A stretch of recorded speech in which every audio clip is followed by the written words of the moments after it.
Hi guys, welcome to How to Solutions YouTube channel. In today's video, I'm going to show you how you can change background color of a single page in Word.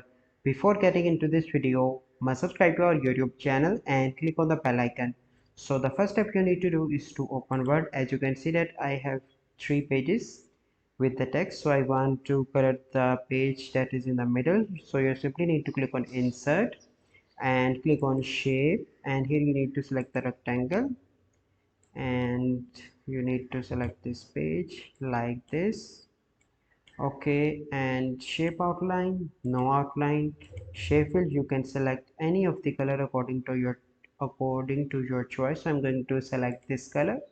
Okay, and then you need to go into the shape format and click on wrap text and click on behind text like this. So you can see that now this page is colored. So this is a process by which you can change background color of a single page in Word. I hope you find this video helpful. If you find this video helpful, must like this video, subscribe to our YouTube channel for future videos. Well, see you in the next video. Thank you. Have a good day.